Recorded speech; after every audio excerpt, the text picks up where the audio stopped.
With Virgin Media, you can build up the entertainment and tear down the price.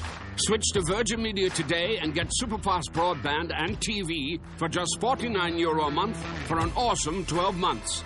The sale that stacks up. Now on. See virginmedia.ie and check out how our mobile sales stacks up too. T's and C's apply. See virginmedia.ie. 12-month contract. Offer ends 27th of February 2019.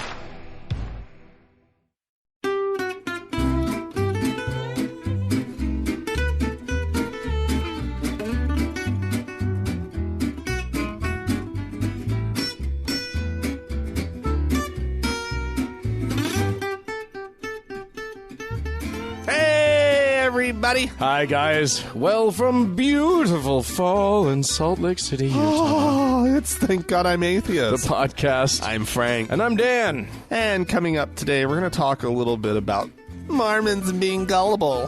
What? No.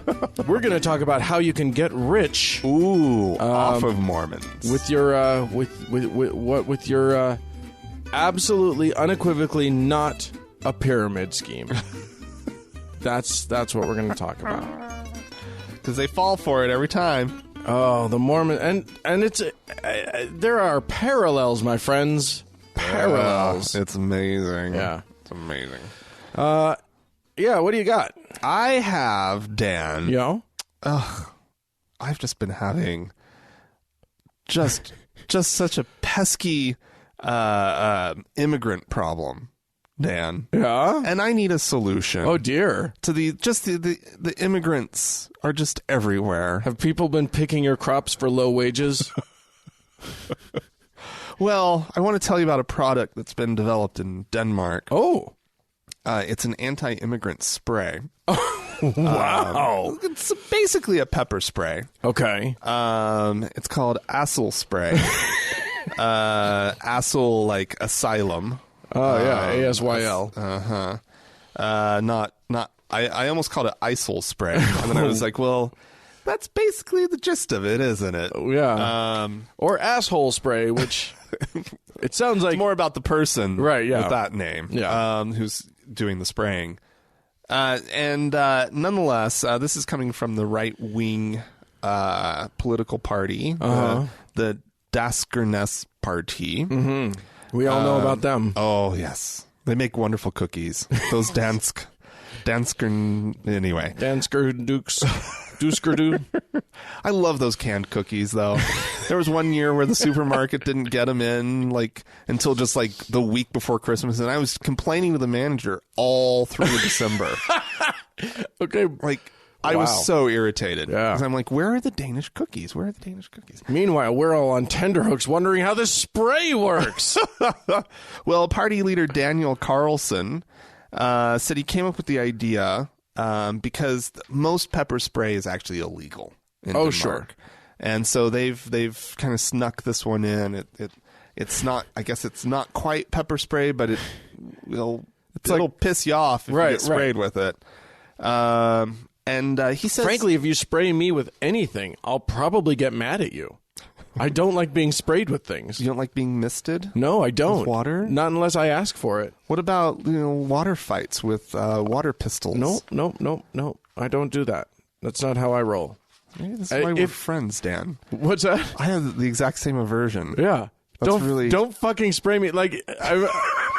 All over the place. At Burning Man, people would come up and just spray me like they're doing me this goddamn favor. I'm like, please don't do that. Thank you. I understand that it makes you feel cooler. It makes me feel wet, and I don't enjoy it. Thanks. Yeah. Thanks, so, guys. The sprinklers are on in the yard. Do you do everything you possibly can to avoid that one little stream? Yeah, that's I don't like that's it. going to hit your leg. Yeah, as you walk by it's fine. It's shorts. not. I'm not going to die. It's fine. But if I can go I around, hate the feeling of droplets hitting my. It's just. I don't awful. appreciate it. That's so funny. How have we never connected on that before? Anyway, so Daniel Carlson says, I cannot see how it is racist. Pepper spray is illegal here, so we wanted to figure out a way for Danish people, in particular women, to protect themselves from immigrants. Yeah, it's not racist until you say the word immigrant. Yeah. If you say protection spray, Yeah. No racism. Apparently, there is sort of this refugee situation happening right now with the Syrian refugees. Yeah. Right, and they are entering into Europe looking for safe places to live, right? New lives, because their country has been completely destroyed, right? And it's kind of a you broke it, you bought it sort of thing. The rest, I mean, we didn't break it, but we had the. It's more a sort of wealthy nation just helping out, right? Sort of thing. Right. That's kind of the price we have to pay.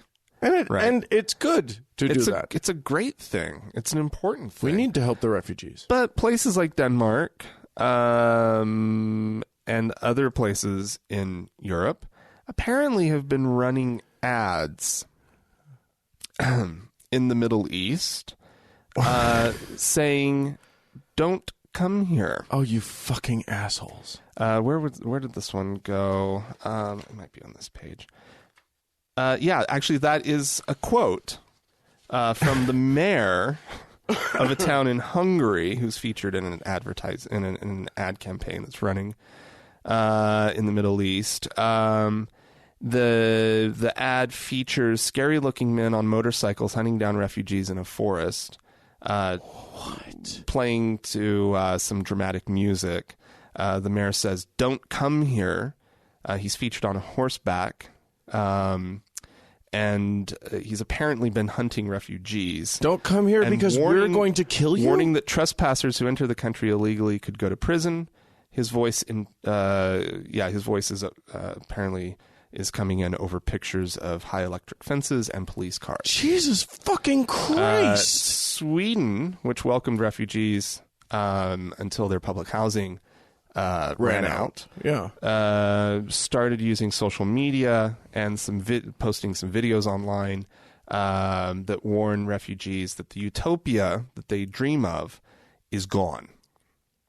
Instead, they will be housed in tents and forced to endure cold Swedish winters, which are depicted by snowy fields and warnings of 12-month-long winters. Is this the Swedish government, or is this just like a group from Sweden?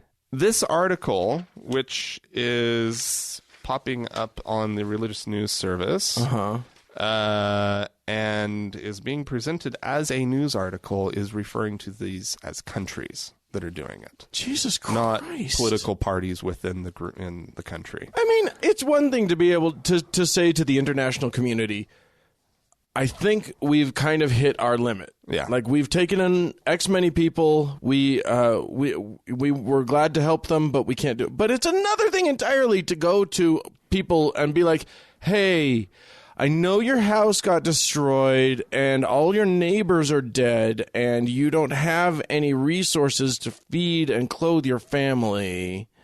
Like, I get that, but on the other hand, it would kind of be uncomfortable for me if you came in here, so fuck you, don't come. Right. This ad apparently says, if you plan to come to Sweden, bring your own tent. Wow, cool. So the assholery is strong with these ones.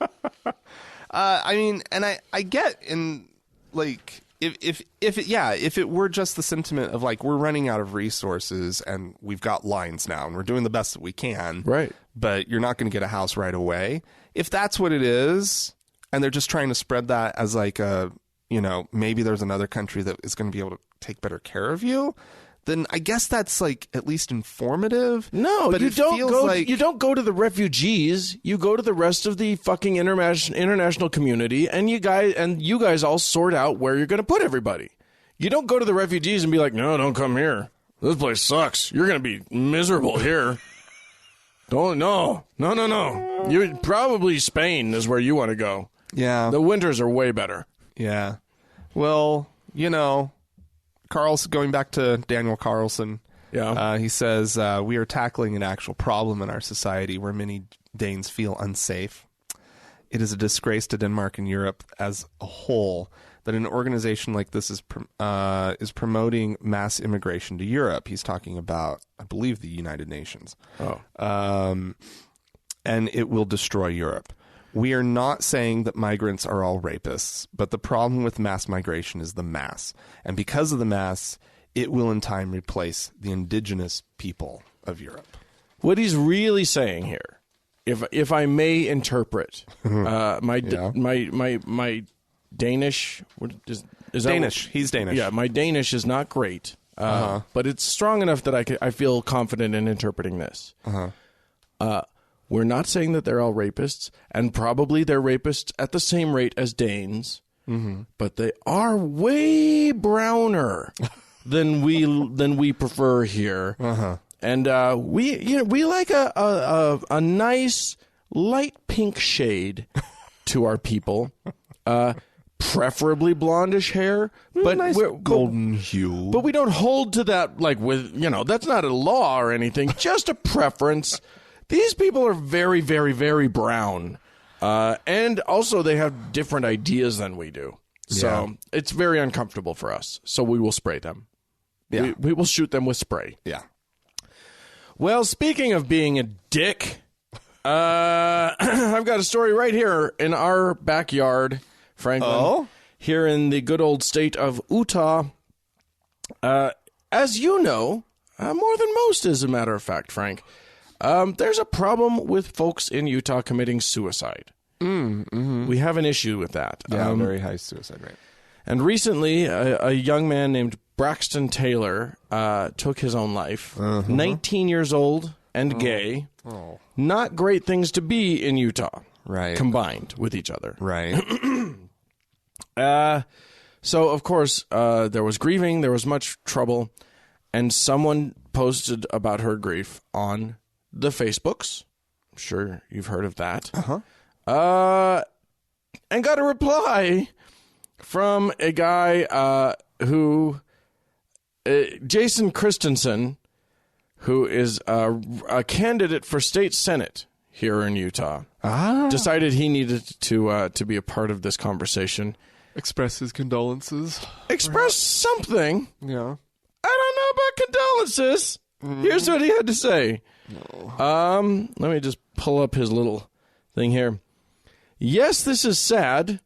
And hopefully God will have mercy on both sins that this boy committed. The sins of homosexuality and the sins of murder. Oh, my God. Wow! So, clueless in perhaps all the ways. The worst possible ways. Like, figure out the worst ways that you can be clueless and the strongest ways to be the worst human. And then just like combine them and do that. Yeah. Somebody, so then the person on Facebook posted a thing that said, it wasn't murder, it was suicide. Please show some respect. Right. Which, that's the point at which someone goes, I'll back off. People are in mourning. Right. That's the point at which a human being says that. Well, yeah, most would not find themselves already that far in. Right. But if you happen to have fallen into a deep hole, the thing that you don't do is start digging. But the thing that Jason Christensen did was he said, when you take a life, what do you call it? It's still murder. To which the person was like, get off my thread right now. You're being awful. The quote, and that's all that shows an amazing amount of restraint. Right? Yeah. Not the person actually said, "Get off my thread now. Not able to block you now, but will ASAP. How dare you? Get the hell off." Oh wow. And then another thing that said, "I hope God forgives you your judgment, ignorance, and cruelty. You sir, are an example of all that is wrong with religion," which suddenly makes them sound like they're maybe more in our camp. Yeah, okay. To which Jason Christensen replied, oh, no. Yeah. First of all, the fact that I just said the phrase, to which he replied, means that he replied. Which, again, wrong! You're doing it wrong. But no, of course, this is America, where everybody has to have their say because of internet and whatever. Yeah. So he said, read the scriptures. Stop denying the scriptures. I do feel bad for him and his sins. Not his family. I feel bad for him and his sins. But one must recognize what's sins and what is not. One must live the gospel of Jesus Christ and not the gospel of the devil. Well, you're doing a fine job, Jason. Well, he sounds like he'll be in good company up at the state legislature. Oh, my God. Because it's all just a bunch of dumb fucking idiots like this. Oh, and he's got this amazing photo which is like, he looks like the smug love child of Louis C.K. and, I don't know, that guy, the principal from Ferris Bueller's Day Off. You remember? Did I nail that description? Yeah, pretty good. He's he's unfortunate. He's a dick. Oh, what a fucking asshole. I don't even know what to say. You don't have to say anything. Except that, you know what this does? I feel like this is an ignorant prick. This is where this is what amazes me about this moment in history. I'm going to wax a little rhapsodic here. Oh, okay, good. We see this as we try and moderate the members only lounge.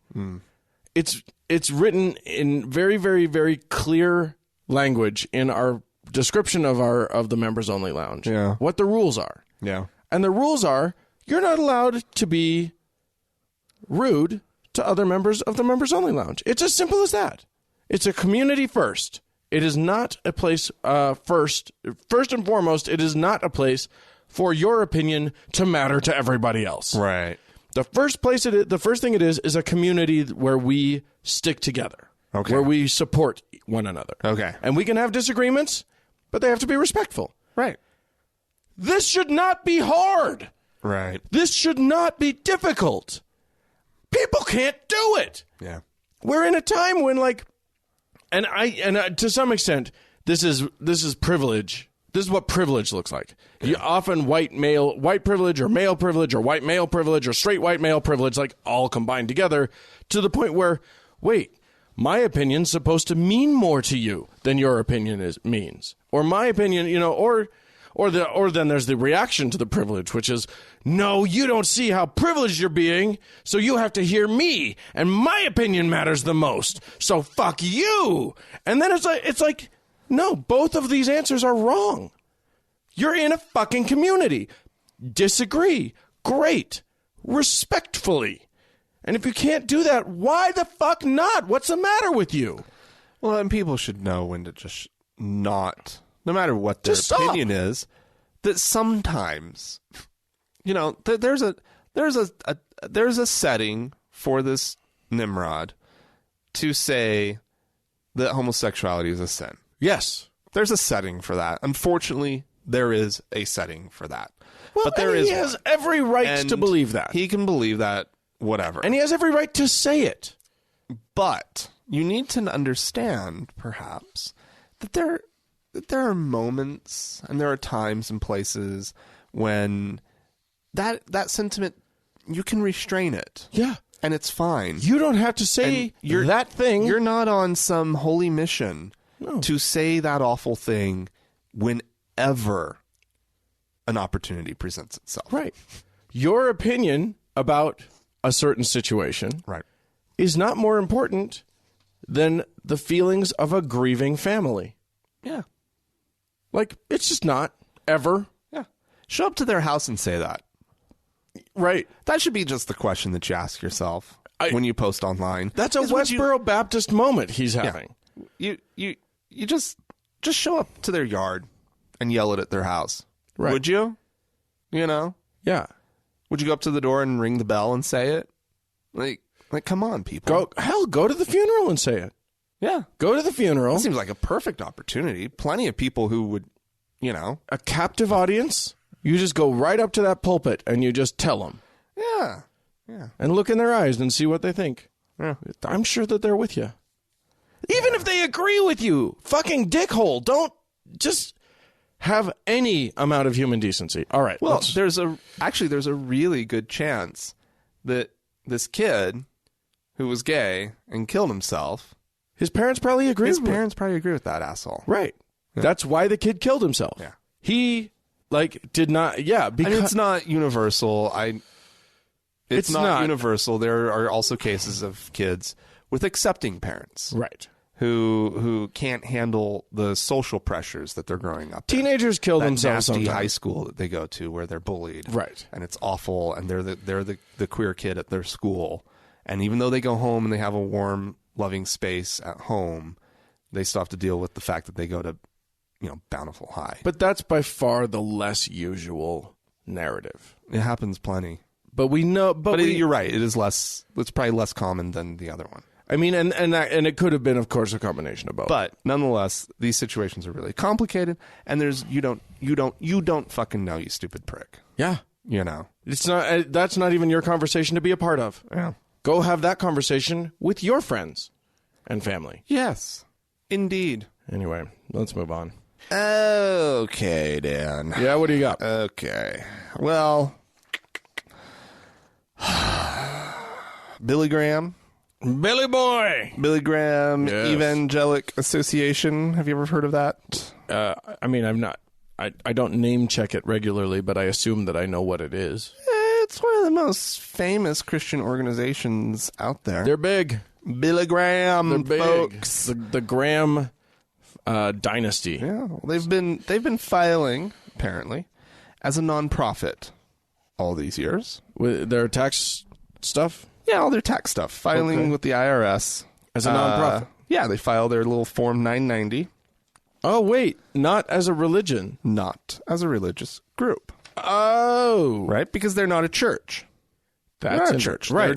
They're a nonprofit. They're right? a religious organization. And so they were doing it right, and they were, had a lot of transparency Sure. because of that, because they were just a public nonprofit, which means that they, nonprofits, they're technically owned by the people. Yeah. They are a public trust. Yeah, exactly. And with that comes this annual. Well, you kind of have to put yourself through an annual audit, Right. and you have to prepare this 990 form, which takes a lot of time and energy and effort. Like, it's Right. a lot of fucking work if you're a large organization. And you've got to sort prep of that document. You've got to reveal what all of your top brass makes in terms of salary. You've Absolutely. got all of that stuff has to be just out in the open. Yeah.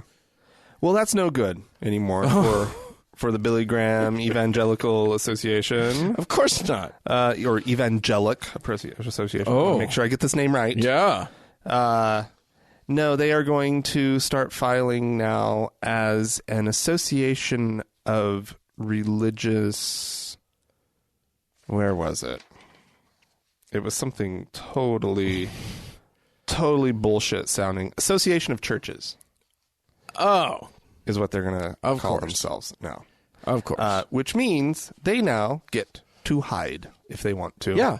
They don't they- have to tell you jack shit about And their finances. No matter what, they don't have to have all of this lengthy process that they put themselves through every year, Right. to scour through their books and make sure that everything's hunky-dory, and the IRS can't really see what they're doing anymore, Can't even ask. and they just get to go and do and be and not have anybody ask boo about it. I am So Shocked. I'm calling foul. I'm shocked, and I mean shocked. This isn't me pretending to be shocked for humor's sake.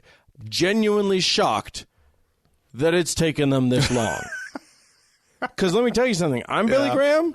That's the first thing I do. Yeah, no kidding, right? I say, how many churches do I have to be associated with before I don't have to pay before I don't have to tell anybody about my financial dealings? Here's the thing about Billy Graham. Yeah. I mean, whatever he stood for, that's one thing, right? I don't know. Maybe it was just good PR, but I always feel like Billy Graham was the real deal. Really? Huh. Yeah. I know nothing about that. He was famous, and he spoke in front of a lot of people, and he was a religious teacher, and, he said what he said, and he believed in things that I don't believe in, and I disagree with in general, clearly. But he seemed like he came from, a decent old school of how to do things, right? Well, I sure do like his crackers. That's so stupid.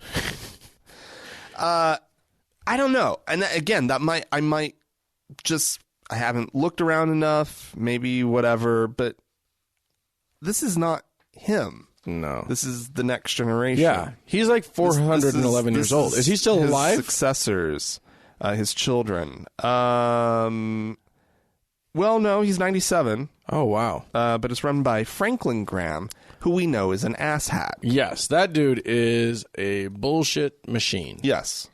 But Billy Graham, I don't know. You're going to give it to him? Again, maybe it's just sort of, that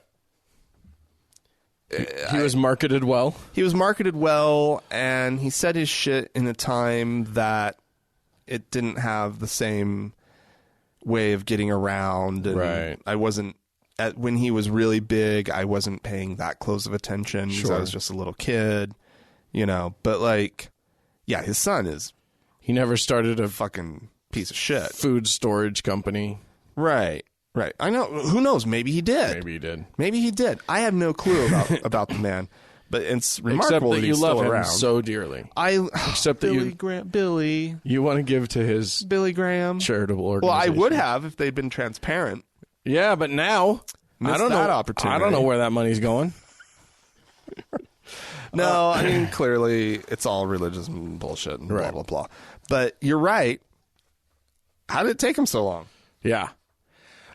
Seems like a no-brainer. Yeah, that's an easy one. That is why you and I even explored the idea of, like, what if TGIA was a religion? Yeah. Just so that we don't have to pay the fucking taxes church and stuff. Yeah. Your house here, Dan, could be a rectory. It is a rectory. Rector damn near killed her. It's a rectory joke. It's a little... Anyway, I'm going to move on to India. Land of Enchantment, I believe, is their state motto. No, that's Arizona. New Mexico. Yeah. India is a country in Southeast Asia. I don't know if you know that. Do they have a motto? They do have a motto. And that is, we can't decide on things. Oh. I don't know. Okay. I don't know what their motto is. Okay. Here's an interesting thing that's happening. As you know, India has traditionally had a caste system, a system of, especially within Hinduism, there's this system where, like, you're born into a family and that family is of a certain social order. Yeah.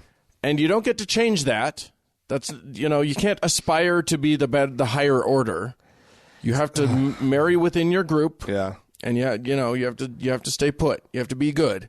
Yeah. And there's, different groups. There's the priestly class, which is the Brahmin. They're at the top. Oh, indeed. Yeah. They're the topsy people. Oh, yes. You can't. Wonderful. Yes. And here's the thing. When I was in India, it was interesting because there was very clearly this very mixed message that happens. Mm-hmm. Because Gandhi abolished the caste system. Yes. And they'll tell you that. And they'll be like, yeah, that's done. So it no longer exists. And then they'll tell you, oh, yeah, but we still do it. Like, it's so present. So you have to marry someone from the right caste. Right. And there's, like, a very occasional thing where, like, you can go, like, one level down, but they're, like, at the top of their level, and maybe you're at the bottom of your level or whatever. Like, every now and then, but it's like, ooh, look at how dangerous they're being. Right. Naughty. Right. But, like, there's still, and of course at the bottom of this, so there's like, yes, there's the priests, and then there's the warrior class or whatever, and then there's the, like, merchant class, and then there's the labor class. And then that's all because we don't talk about the untouchables. The Dalits. They're okay. They have a name. Not Daleks, which are the bad robots in Doctor Who, but Dalits, I don't know how to pronounce it, in part because you can't even go near them to ask, because they are literally considered the untouchables. It is crazy.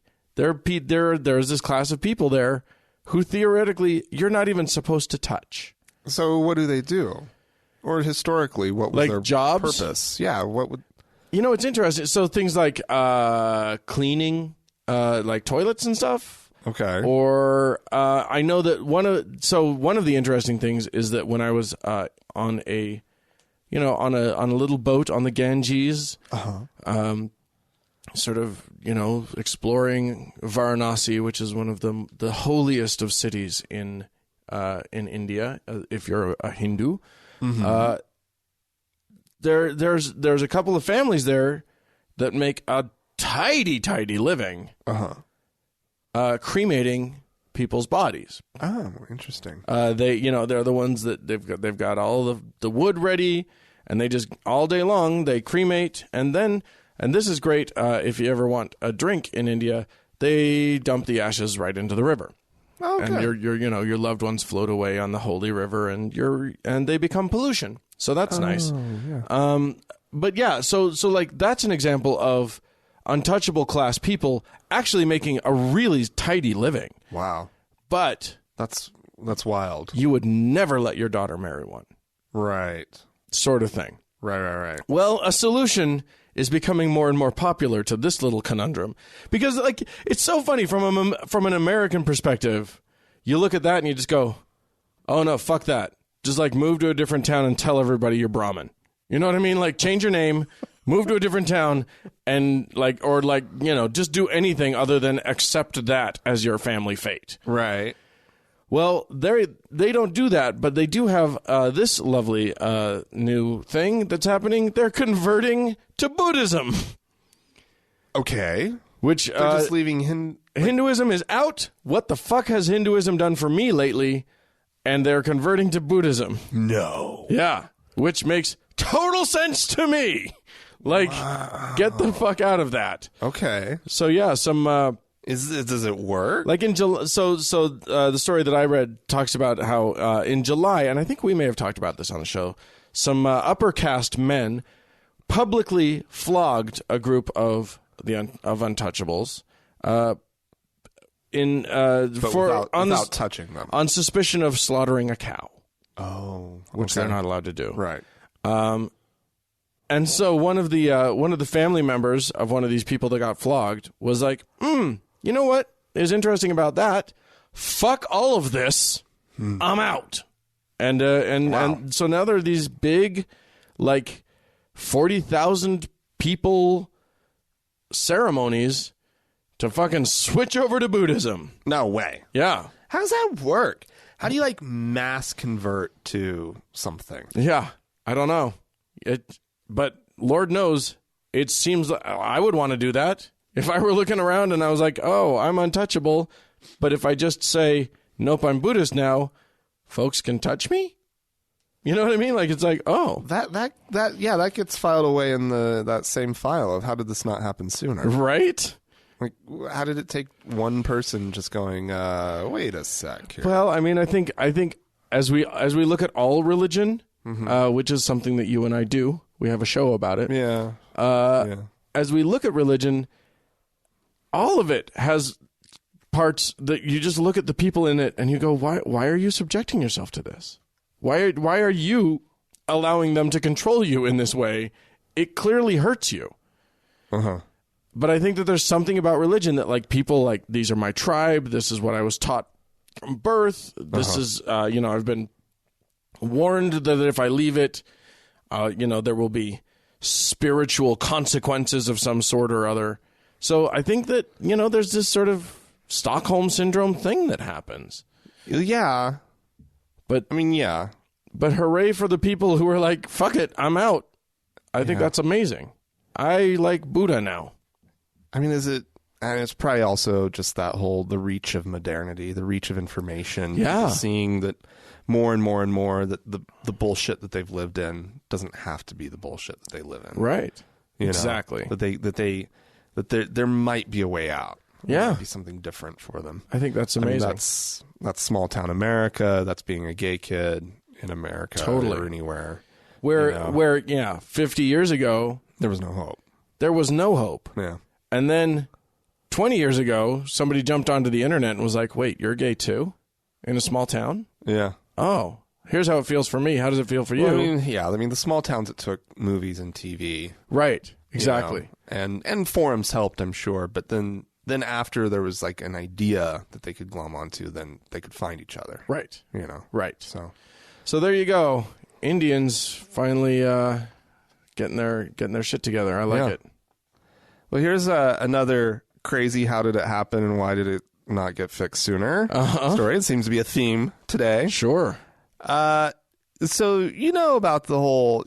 You're aware of the National Cathedral in Washington, D.C., right? I'm aware of it. I've never been to it. But okay. Yes. It's a lovely building. Sure. Started construction on it back in 1907. Did you know that? No. And they didn't really say that it was finished until 1990. Can you believe it, Dan? That's some Sagrada Familia shit right there. Well, in the middle of all of that, in about 1953... Yeah. A group of daughters of the Confederacy. Oh dear. They kept asking for a stained glass window to go in. Oh. That had, well, two of them actually, with Confederate flags. Oh dear. So up until just a couple weeks ago, I believe, there was two Confederate flags in this nice Episcopal church in Washington, D.C. In stained glass. In stained glass. Because that's how we want to think of... Yeah. These windows, they still do honor General Lee and Stonewall Jackson. That's still there. These windows are about states' rights. They're not about... they're just about states' rights. It's not about slavery. Well, I mean, yeah. So anyway, instead of making a big deal about it, some members of the church board, together with an artisan, show up. A glassman, show up, look at the windows in question, say, pop that out, put in a piece of red or blue. Pop that one out, put in red or blue, and let's just be done with this. And homeboy was just like, yep, and we're done. Completely unceremoniously. Nice. In fact, the communications director of the church did not even know that it was happening until after it happened. Wow. Because they did not want this to be a thing. They didn't want it to be a media circus. Wanted it fixed. Right. Which I think... there's something to be said about that. Because what had happened was this issue started getting raised. Why are there Confederate flags? Why are there Confederate flags in those windows? Right. This is not acceptable. We're Episcopalians, for Christ's sake. And that is a symbol of hatred. And that's a symbol of hatred. So what had started was a conversation that was actually being curated within the church about race. Right. In America and race relations in America. And these board members saw that that was a really good thing that this conversation had started and wanted absolutely no attention whatsoever about the fact that they were just going to fix the window real quick because they didn't want to derail the discussion. Okay. I mean, the opposite argument could be made that it could be used as a conversation point to start a larger discussion. Well, they didn't keep it completely hushed up. Dan. No, okay. I mean, they didn't want a media circus surrounding the event. Right. Now, granted, they're still this has got talked about, Dan. Yeah. Right? The media has found it. I saw a few links around for this story this morning. Right. So it's not like they kept it completely under wraps. But they just didn't want it to be a moment. They didn't want the attention one way or the other. And I don't know. I think there's a little bit of merit in that. Here's kind of quietly going about and getting the right thing done. Good. And just doing it. Yeah, I would like I would like to issue, by the way, a statement, a challenge to our listeners. If right now you have your fingers are getting itchy to send us an email that has the word battle flag in it, that has the word not racist in it. If you're going to defend why that flag is actually, why we're off base for saying that flag is a symbol of racism, I don't send that email to us because we will disagree with you rather vociferously. Anyway, that was just a public service announcement. Yeah. I mean, yeah. But that's amazing. And why are the Confederate generals also depicted? I guess just as part of history? Because of the Daughters of the Confederacy. Yeah, I mean, it's the National Cathedral. I actually looked up, like, why is it the National Cathedral? Like, why is this a thing? Well, apparently when L'Enfant mapped out Washington, D.C. Right, back in the 1700s. This is the city planner. Pierre L'Enfant, yeah. And he left a little spot where that was a plot that was for a church of national importance or whatever, right? Like something along those lines. That's where, like, there's something Smithsonian that sits there now. Sure. Right? It was like the Portrait Museum or something like that. I Good. can't remember which Much one it was. better. Much better choice. Much better. But in the 1800s, the discussion kept coming up of, well, what are we going to do about this whole national church thing, this national cathedral, blah, blah, blah. Yeah. So apparently they got the land initially from an act of Congress or something like that. Oh. But the thing was built with private money and it operates with private money and it's not funded by the government. But there was this desire for there to be this national cathedral. Interesting, right? that it's what's the word? Episcopalian? Yeah, well, it's the one that Anglican? Does anybody have any problem with it? Right. Does anybody have a beef with the Anglicans? I mean, really? Only other Anglicans. Yeah. I mean, who cares? It's Anglican, right? I agreed. I think it is interesting. A national cathedral. Maybe someday we'll have a national not cathedral. A There's national, a bunch of those. Actually. Maybe someday religion will be gone and that will become the national pretty building. Wouldn't that be nice? But I do think, I think that the whole thing is there is this desire because it is this national thing, right? Even though it's sort of pseudo, it's not official, right? It's not officially national. It's just, it is sort of fits in this weird space. That, there's a lot of history that they want to connect to, and it's supposed to be a celebration of both God and America. Wow, we don't have enough of that. But nonetheless, you ask why were these people celebrated? Well, maybe they argued that it was just a moment in history. Here's what I'm gonna. And it's not like the Daughters of the Confederacy have ever, really been. Anyway, I'm gonna start a fund to just change, since they've already changed the windows a little bit and just taken out the flags. Yeah, I'm gonna start a fund to change it just slightly more, and put into the generals' hands, these Confederate generals' hands, just a little document where they are surrendering. Oh, just that. That's all I need. Yeah. By the way, I looked up. I'm on the cathedral.org, their website. If that's what they got.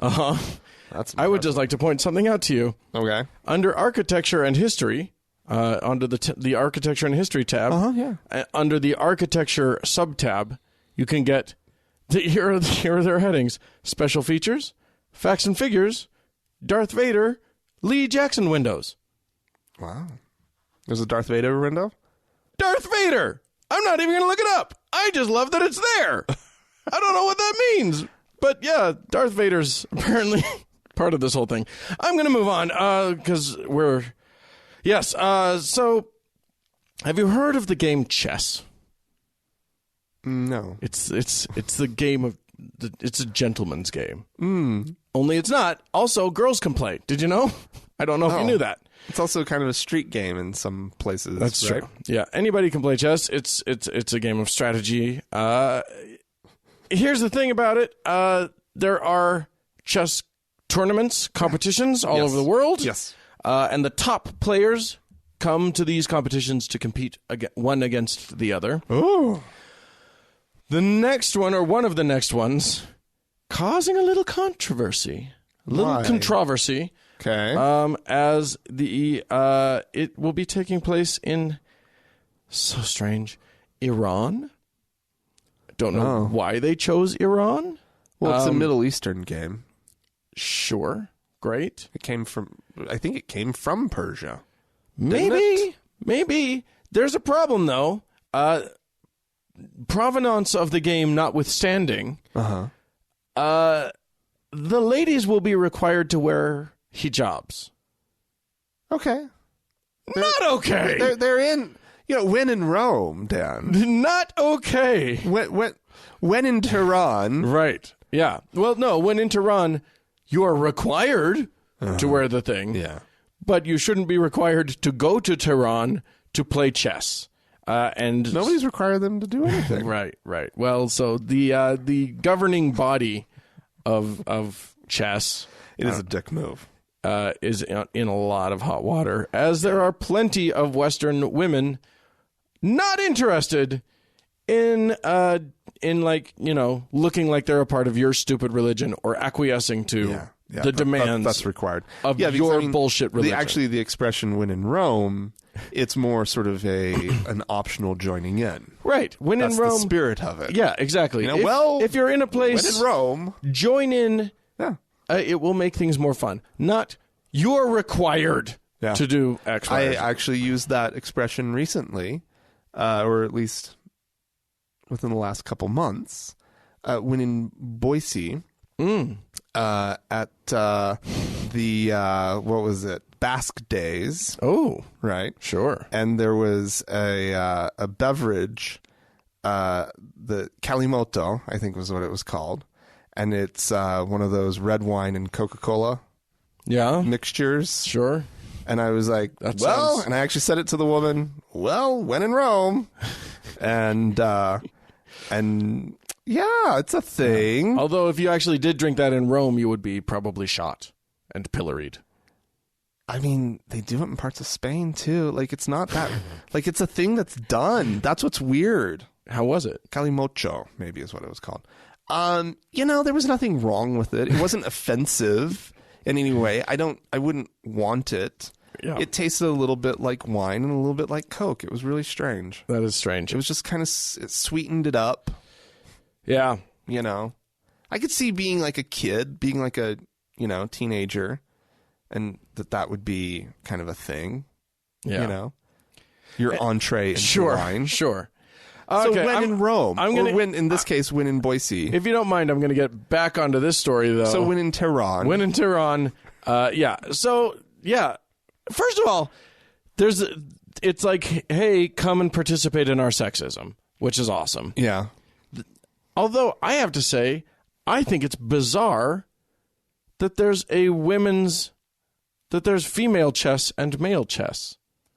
Why aren't they playing against each other? What the hell's that all about? You see, well, Dan, women have a smaller brain capacity. Right. It wouldn't be fair to have a woman play against a man.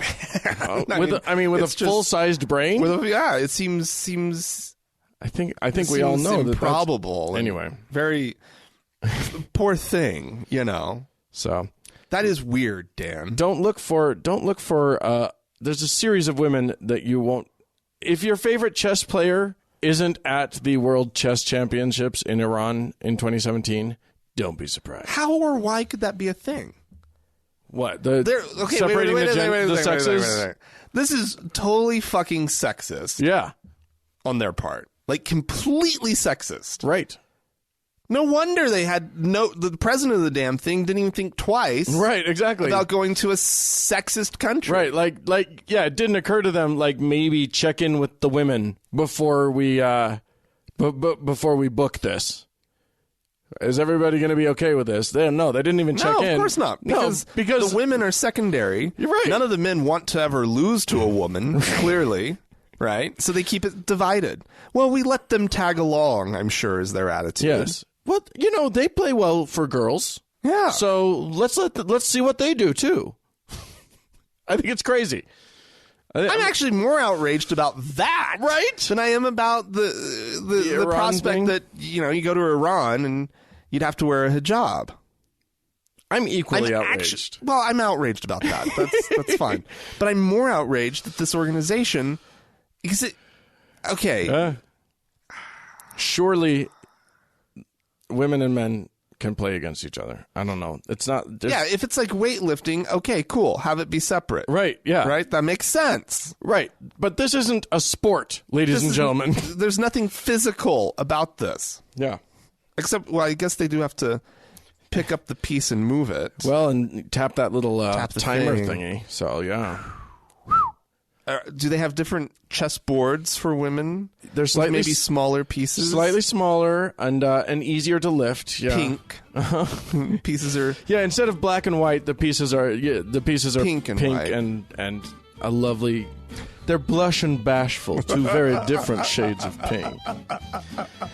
All right, if you guys have anything you want to contribute to this conversation, I'm sure you do. Please go ahead and write into us, podcast@thankgodimatheist.com. Or you can call and leave us a voicemail message. The telephone number is 424-666-8442. Yeah, go to the Facebook page, facebook.com/TGIAtheist. And while you're on Facebook, you can search for our little closed group called the TGIA Members Only Lounge and request to join. It's awesome. We'll let you in. Yeah. Obey the rules when you get there. That's our only request.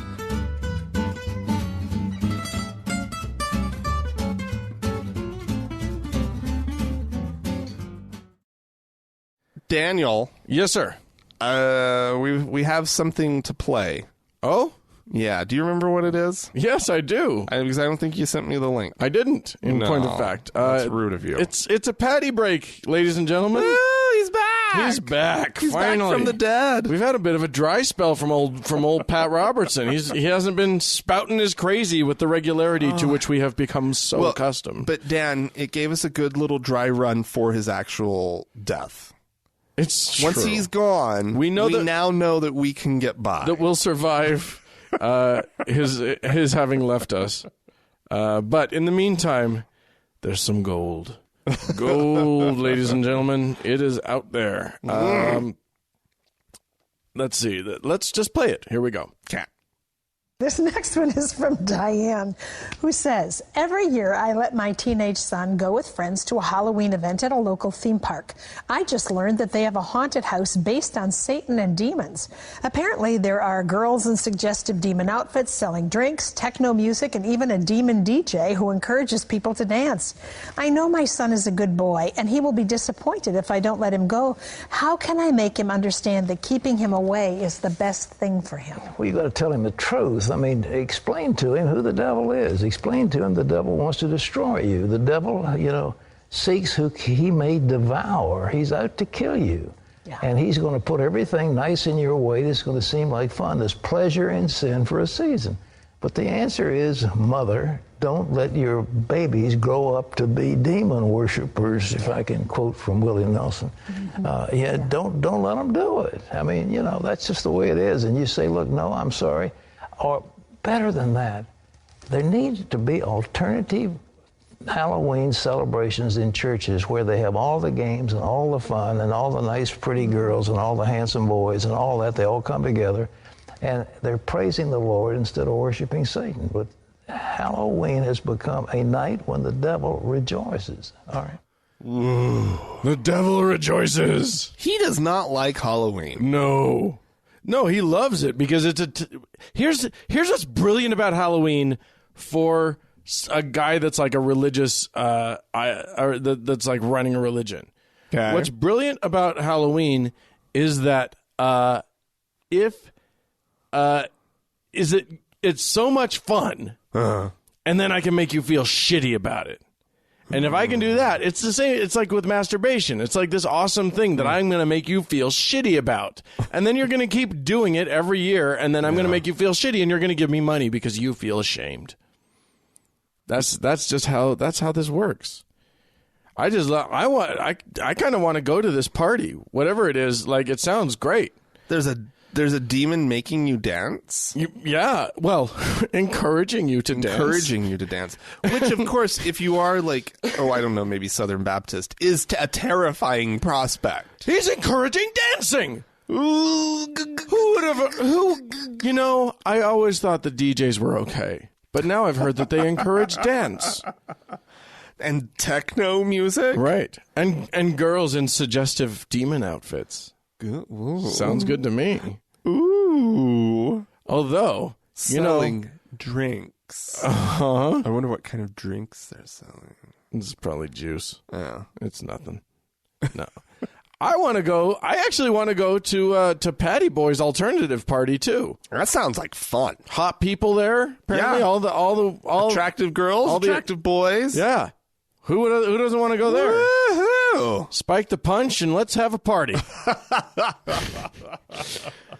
Well, we did have some folks write into us. Indeed. And I'm going to now read from the Epistle of J. To the people of Dan and Frank. I wasn't going to write this email until I heard Matt pop up on two different shows, CogDis and TGIA. Matt is a liberal ex-Christian in Texas with a CJ. He means criminal justice. We don't all use that particular truncation, but yes. With a criminal justice degree, and he is concerned about entering law enforcement. Okay. I just hit my 6th year with a large department in North Texas, and I deconverted about 2 years ago from Christianity and parted with my conservative, bigoted values. Okay. Congratulations, Yeah, that sounds by the way. fantastic. That's amazing. It's got to be that much harder to do in fucking Texas. Yeah, but just what a weight off. I what a know. load off your shoulders. I know. Just being able to walk around freely. Yeah. It's not. It can't be easy though, and I'm proud of you for doing it. Good job. All right. You don't need to be a diehard Christian, he says, and a conservative to be a police officer. I don't go out of my way to hurt people and ruin lives in my job, which is patrol. I answer 911 calls. Most of my arrests are for domestic violence, or what Texas law refers to as an APOW. APOWW. How are you supposed to pronounce that? APOW. Which sounds maybe a little insensitive to the victims of APOW. It's not kerpow. It's kind of kerpow. I feel like I'm in a bit of. I feel like the Texas state law enforcement might think that they're in the old Batman TV series. I'm just saying, which is technically a mentally ill individual who is experiencing suicidal or homicidal ideation. Oh, okay. Okay, well, that sounds nicer. Yeah, Dan. To a hospital. Did you even realize what you were making fun of? A pow! Do you read these first, Dan? Of course I do. I just like saying it. Okay. It's just, all right. And it's all capitalized. I can't help it. It's in all caps. Well, yeah. You must yell anything that's all caps. Right. My hands are tied here, Clearly. Franklin.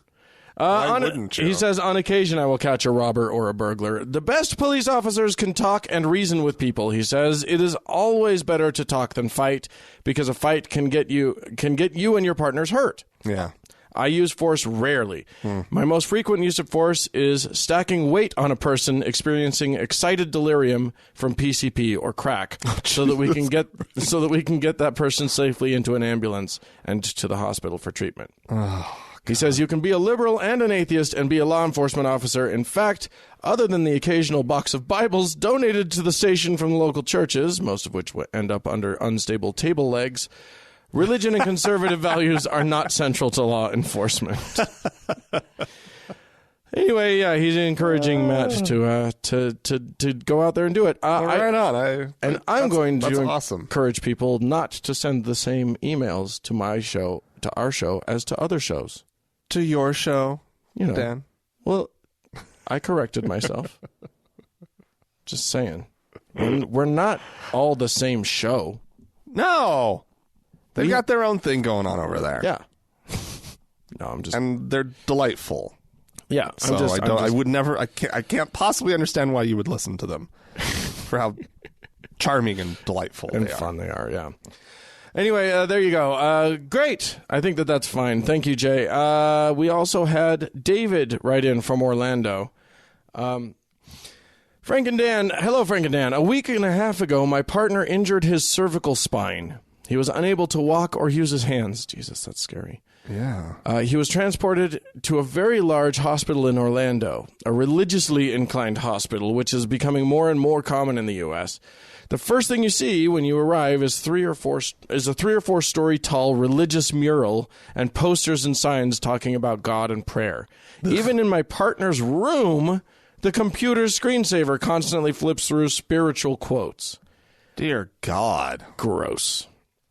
I have been surrounded by that imagery every day. It's like brainwashing.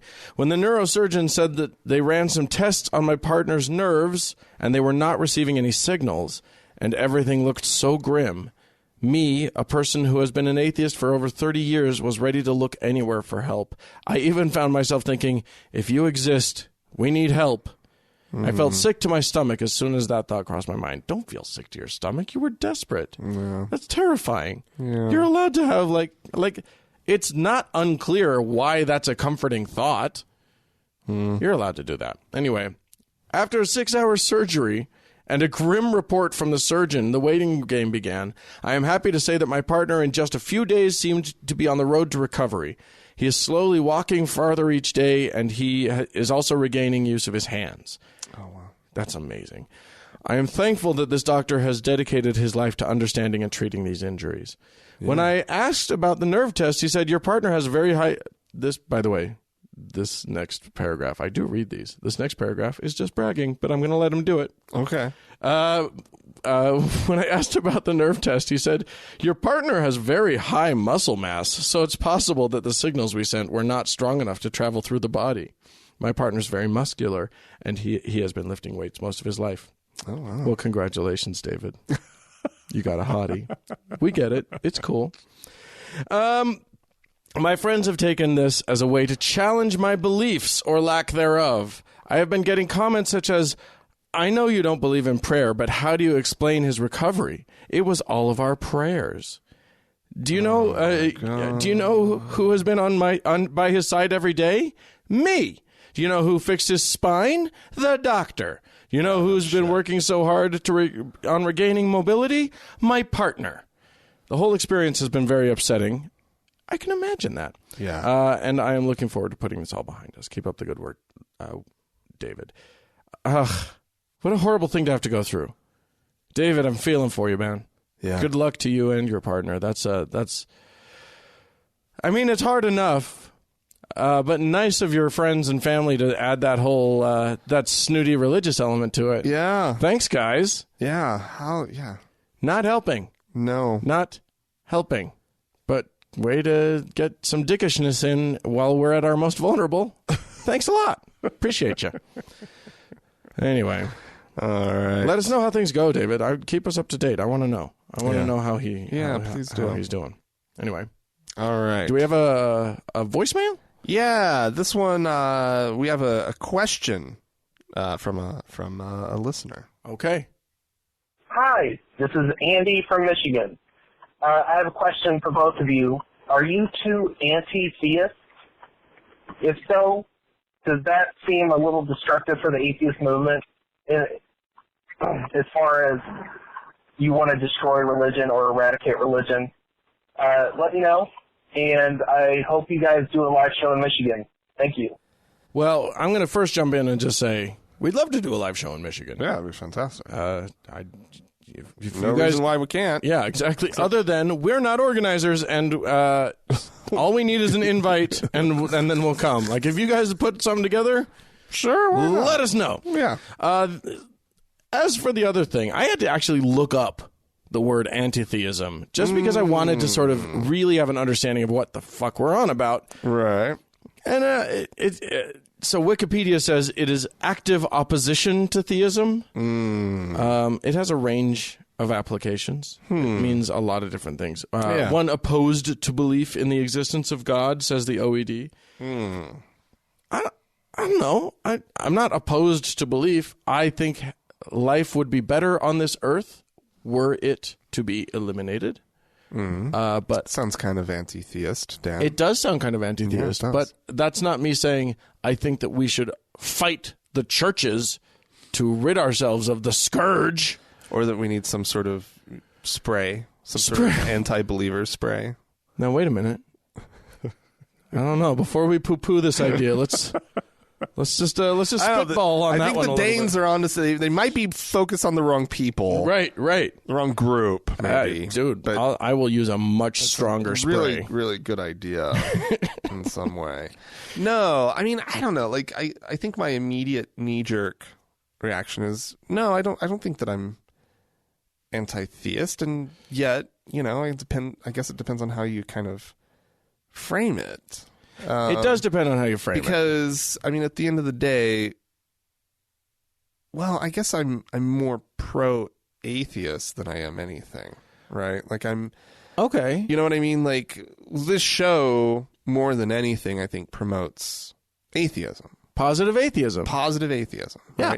And we have our fun. We have our fun. We have our fun. We poke our fingers. We raise issue with, things that we see in the world that, we don't like, that are religious. I mean, clearly, And so I guess in some ways, we definitely do point out the problems with belief. Yeah. And since that's the crux here of the whole thing, I guess in some ways we are. Now, if you mean it in some sort of actually go out and fighting for it in some sort of more militant way, that's not really our thing. No, but you know where I'm at? Here's where I'm at. I think that I do think the world is better the less superstition it has in it. Yes. The more reality-based all of our judgments are, the better off we are as a culture, as individuals, etc. So in that sense, do I want to see religion gone? Yes. However, if I could snap my fingers and religion would just be gone today, would you do it? I might say no, or at least I would question that. And the reason is that I think that it fills certain psychological places for people. For certain people. And I feel like it needs to have smart replacement. And I feel like that's useful, and I feel like we're not there yet. I feel like those smart replacements have not come about. We need to address the issues of community. We need to address what happens issues of community. One doesn't have a religious community that they belong to. Right, exactly. Because having a broad community that one interacts with in not a worky way and not a family way necessarily. And but where there are different sorts, and you have to kind of all work. That's a good thing, I think. I think so too. It feels like a good thing when one encounters that. And I think that there are people who don't have a place to have a conversation about morality outside of church. Right. And that's a really important conversation that every human needs to be having and re-having on a semi-regular basis. We need to check in with our morality, our sense of humanity, all of that sort of stuff. And so I don't think that eliminating religion right off the bat would be a good thing. Right. I think we need to be investing in finding good replacements for religion, and then we can start moving people over. And then, I want it gone. I want it out. Yeah. But replaced with things that are better, is my personal feeling. So there you go. All right. And I really want to do a live show in Michigan. It's my favorite state in the union. I've never been to Michigan. I've been to the Detroit airport. I've been there through. I've been through there too. But I don't. Airports are neutral ground. They're neutral ground. They don't count as the state. But who was I having that discussion with recently? Where it was like, how many states have you been to? And they were counting the airports that they had gone through, and I'm like, you haven't been to that state. Nope. Did you eat a meal at a restaurant in the town? Airport? No. Actually get out and see something real. Nope. No. So you can't count that state. Yeah. So anyway, I'd love to. We'd love to come out to Michigan and help you destroy religion while we're there. And all belief. Yeah. Indeed. All right. Well, I have another voicemail. Oh, do we? Yeah. Great. Let's do that.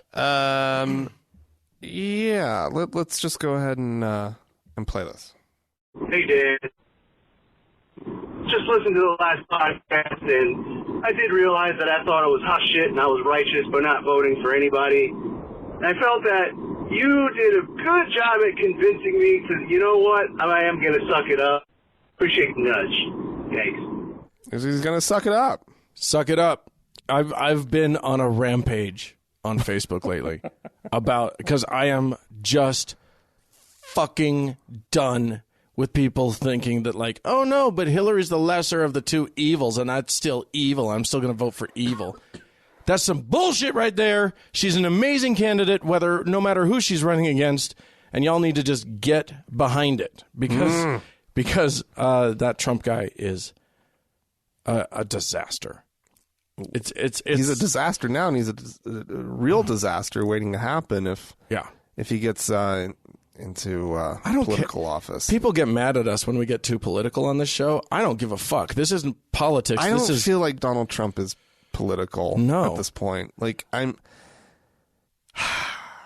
media folk who I've respected through the years, I've heard them break rank over Donald Trump and actually say things I never thought that I'd hear. Yeah, when you've got Dan Rather like going off the rails, the journalistic rails, and saying, I don't ever go off the journalistic rails, but fuck this shit. Yeah. We're going to do it. Well, even an active journalist as well. Yeah. Like, just unbelievable stuff. Yep. But anyway. Yep. Anyway, we won't get too deep down that rabbit hole. Yeah. But thanks for calling in. If you want what do we do here? Well, we need to thank someone. Oh, we've got thinking. Because we have a new patron. A Patreon patron. On Patreon. And Did you hear that? Oh, yeah. The smooth vocal stylings of the velvety style voice of Frank Phil. Ooh, yeah. We have a new patron. Yeah. And so this is someone who will have the benefit of a commercial-free version of the show just because he's a patron on Patreon. Yeah. That goes to anyone for the amount that they donate. And I had a question this week, and I didn't respond to it, that popped up on Patreon of are people always going to have to go to Patreon to get this free version of the show, or can we set up like a private RSS feed? Apparently, there's rumor that this issue might get all fixed up with Patreon. We're waiting to see how the dust settles with that. Right. To see if we're going to do an RSS feed through Patreon. Right. So we're working to make it as easy as we possibly can for you. Just know that. Yeah. In the meantime, it'll just be a on the feed that you have to go to and access on Patreon. Did you say the name of our new? And I'd like to thank the new donor. Okay. Eric. Awesome. Thank you, Eric. With his patronage, we're up to $260 an episode. Oh. So we're only $40 away from our goal. From our goal. $300. You guys, per episode. Please help us get to that goal. Only $40 per episode away. That really puts us in striking distance. That doesn't take very many people. Yeah. So if you guys have been thinking about maybe donating, gosh, we'd really appreciate it if you jumped in there, because we got fun things coming down the pike for you. Yeah. If you do. Yeah. And if you want to do that, you can just go to thankgodimatheist.com. Click on the support page on the Patreon button. And then you can sign up. You get to choose the level at which you support us. We're not dictating anything to you. Although, if you do $3 or more an episode, you get to hear the Frank and Dan Diaries. Okay, that's gonna be a thing. All right, or it is a thing. It's already a thing. It's a thing. Boy, and people just keep talking about it. It's all the rage.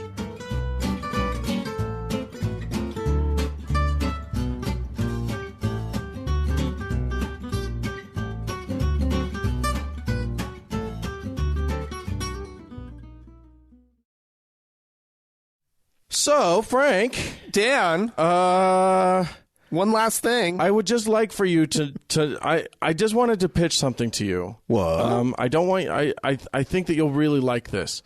How would you like to make just mountains of money helping others? Oh, that sounds wonderful. I think that you can do it. I want you to be one of my reps. I've started my own business. I want you to start your own business. Oh, my. We're selling... That sounds ambitious. Sounds like a lot of work. Do I have to get a business license? No. This is not work. All you're doing is having parties with your friends and telling them to buy our juice cards, scents, hairspray, and shampoo, and lip balm, vitamins. Yeah, that's all. Yeah, it's just like chatting with your friends and neighbors. Oh, it's wonderful, and they'll love it because you're helping them start their own business. Start their own business. They're going to make a fortune too. And they find people, then they start business. Yeah, you don't want to sell the product. This is not about selling product. It's about starting your own business. I'm sorry. Did I mention product? I didn't mean to. That's not what I meant to talk about. Yeah, multi-level marketing. The whole formerly known as a kind of marketing that that is named after Egyptian giant tomb things, and that involves federal prison. Right. And that involves, we can't even really say that word in the same sentence as these other places because they'll litigious the shit out of us. However, what it kind of looks like, if you were to look at the structure of these companies, imagine a triangle, if you would. Yeah. Where there's one or a few people at the top of that. And they get a bunch of people excited, and each of them gets a bunch of people excited, right. And the money flows upward. Well, the difference between what you're talking about, Dan, and what these things are, right, Dan, is that in the little financial scheme that you're talking about, there is no product. Well, right. And in the scheme that I'm talking about, they are actually selling a product. Ish. Kinda. There is a product. Oh, yeah. Out there. Oh, hells yeah. Yeah. And that's why we can't say the word that I'm not going to say. Right. Because it's not exactly that. But guess who's buying the product? People who want to get rich. Nobody has customers. So you're buying product. Oh, right. Because you're required to buy product. Anyway, here's the deal. Multi-level marketing is huge. It's Trump huge. Yeah. Here in the state of Utah. In Utah. Yeah. It's ridiculous. All of the multi-level marketing companies in the world have their conventions here in Utah. I don't know that you can say all. All is like a really... Every one of them. Every single one of them. I can't say that all of them do, but there's a shit ton that are headquartered here. It's a steady stream. And they like to have their conventions here, and it's remarkable. And one of the reasons we're bringing it up, here's the thing. Frank, you in your daily job come in contact with these people on a regular basis. And that's as specific as I want you to be about it. I'm not going to be any more specific about it. But you're aware when they're all in town. Yeah. Because of what you're doing, you're aware. Yeah. We recently had one, what was it? The cards one. Send out cards? Send out cards. Which is like, woo! It's greeting cards. Like what? Yeah. You can actually make money just regular marketing greeting cards. Yeah. You don't need to multi-level greeting cards because they're just real. Yeah. They're just a thing. Yeah, but no, Dan, you don't understand. Our vision is different. And that is... I actually heard somebody who was involved. Oh, yeah? And in sort of the distributor side of these multi-level marketing things. And he saw them wholly for what they are, right? And his line was, I don't care what the product is. I just sign up. I get the product. I could bury it in my backyard for all I care.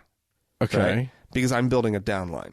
Right. And I want to be eligible to get the commission. Right. And the thing is, to be eligible to get the commission, you have to pay that $120 every month in your sort of auto shipment. Right. Like you have to commit. You have to be signed up to get product automatically every month in order to qualify for your downline's commissions. Right. Which means that what you're doing... everybody in your downline is doing the same thing.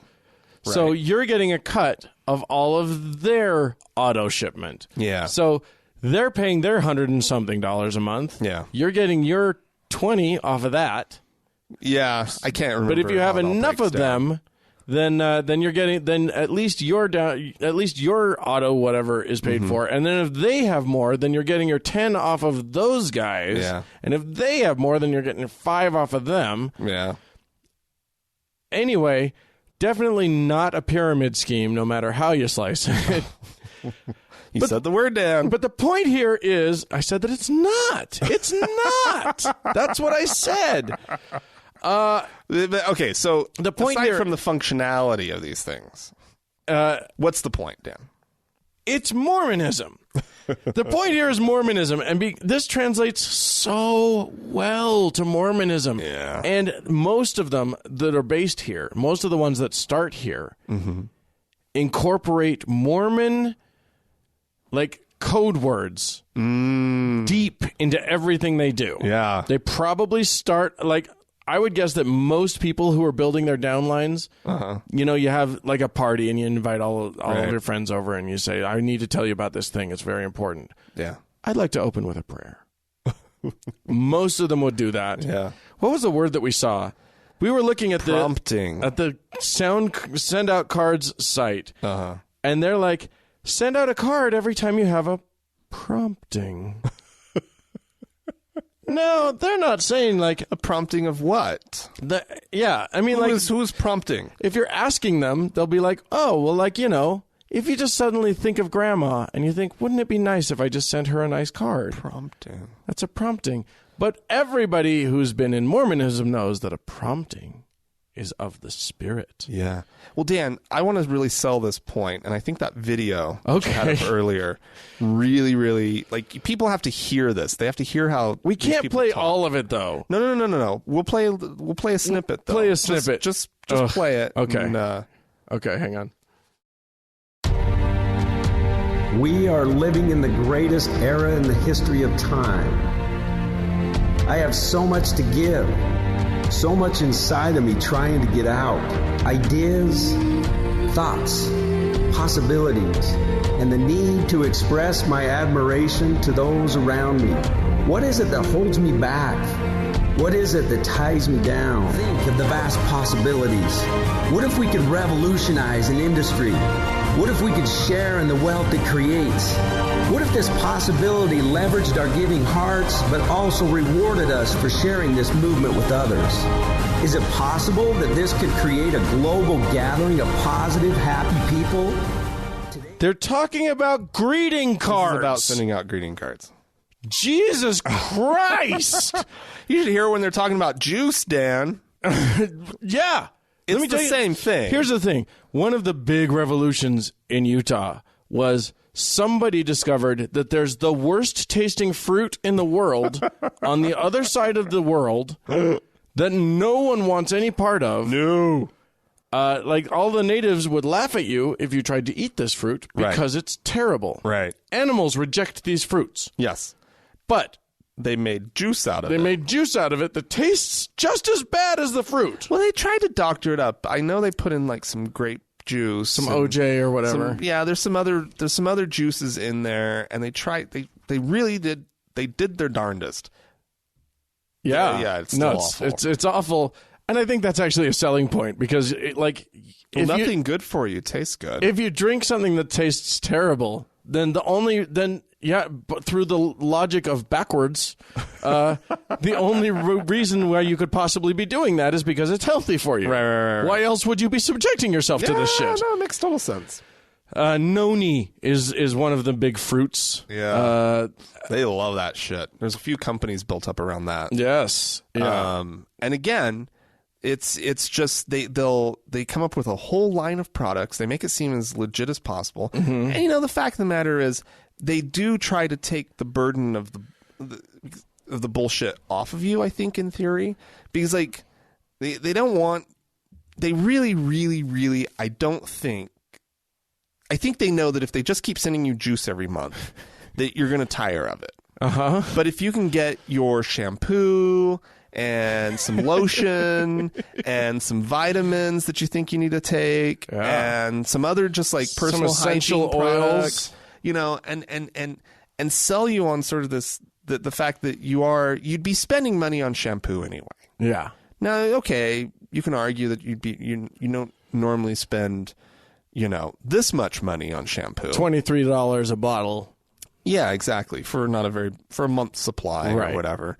I mean, that's a bit to spend. That is salon prices, maybe. Right. And they'll argue that point. It's not a salon product by any stretch of the imagination. No, it's probably made out of like the residue that comes in the manufacturing of Jell-O or something. Sure. Like, it's just whatever it is.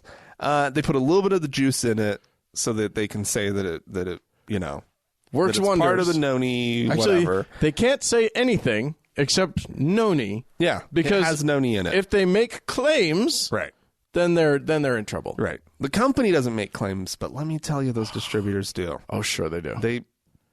They'll bring you in close and they'll whisper to you. No, technically I'm not supposed to say this. Oh no, but they'll put it on their website, and then they'll tell you a story about their knee was all jacked up or whatever, and it just wasn't healing.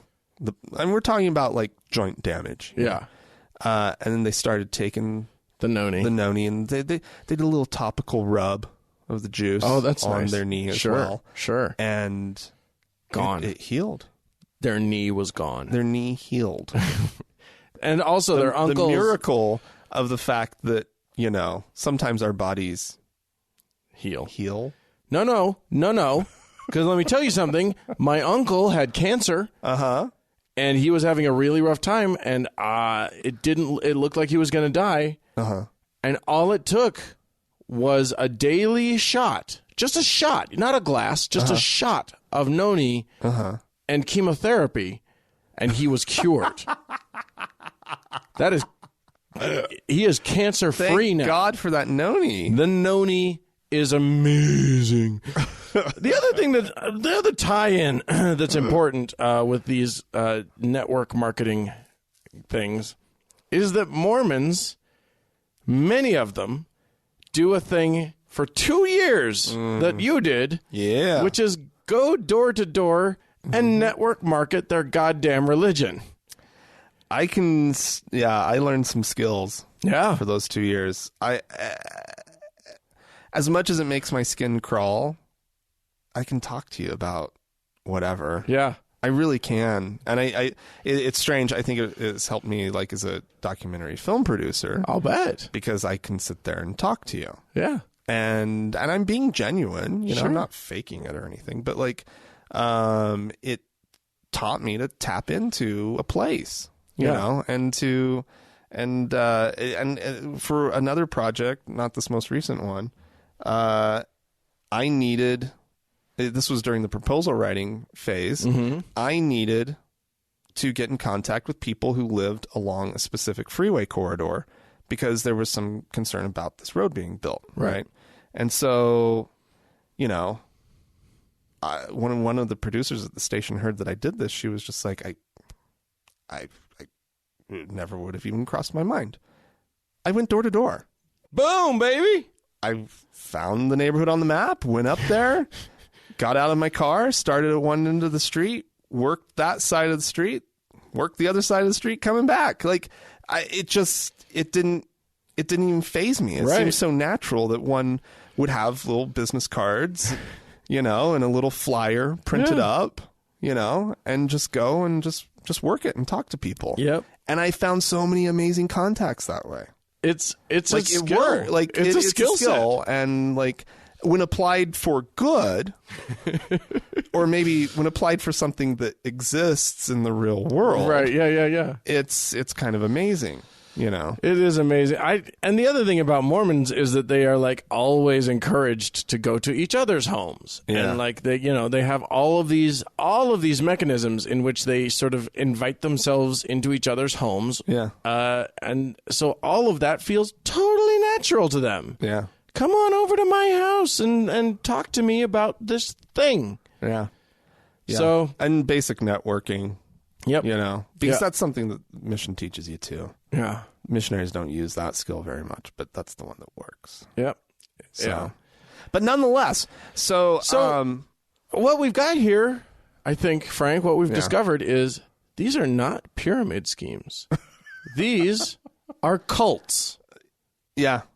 We have cults. No, they're cults without a religious belief. Oh, and by the way, they believe in a religious-y sort of way. Yes. I've heard them bear their testimonies to each other. Oh yeah. Like it's unbelievable. Yeah, you get a group of these people together around a table, and they start preaching. Yeah. They start extolling virtues and telling you their deeply felt beliefs about these things. Yeah. None of it's backed up by anything except, their desire to believe it.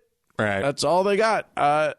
It's just an interesting thing. Like, it's just an interesting parallel to religion. The fact that there's this get-rich-quick thing. Mm-hmm. It's the prosperity gospel. Oh, yeah.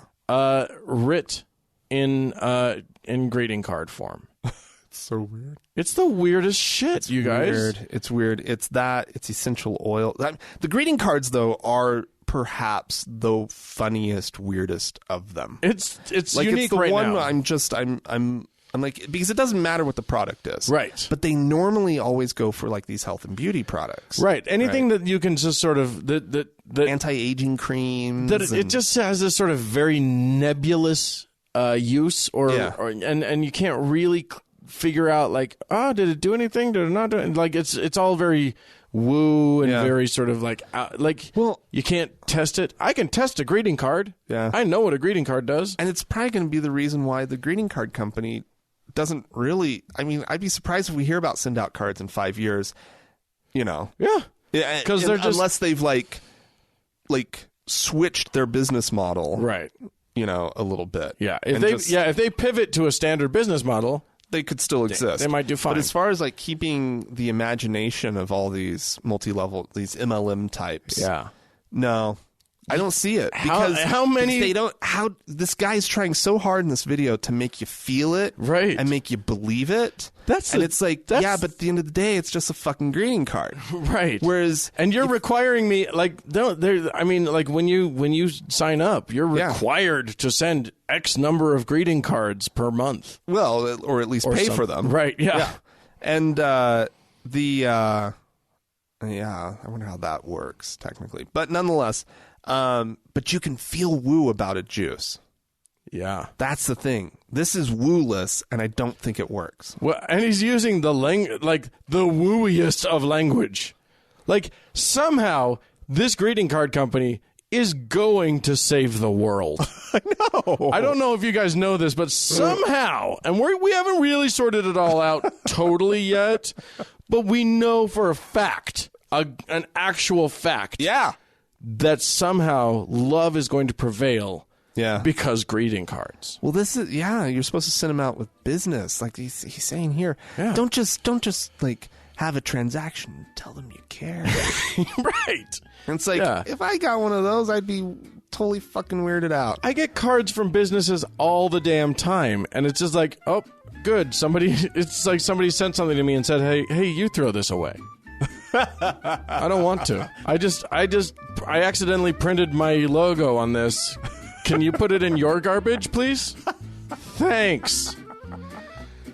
All right. Well, if you guys want to start, if you guys want to be a part of our downline, please. Yeah, because I just signed up for send out cards now. Good. I think guess what you're getting. Got to get some cards, Dad. Hey, let me tell you something, kids. If you want a personal card from Frank and Dan, all you have to do is sign up in our downline. The way to do that is to write to us, podcast at thankgodimatheist.com. Or you can leave us a voicemail message, 424-666-8442. Yeah, go to the Facebook page, facebook.com/TGIAtheist. And while you're on Facebook, search for the TGIA Members Only Lounge and request to join. Right. Become a close group. It is a close group. We'll let you in. Yeah. Become one of the best people in the world by donating to us. That's thankgodimatheist.com, and then you just click on the donation button. And, of course, thank you so much for everybody who's already done that.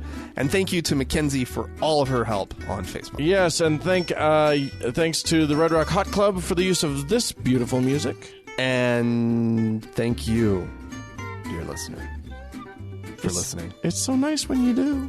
And expect a card in the mail. Yep, it's coming. Bye!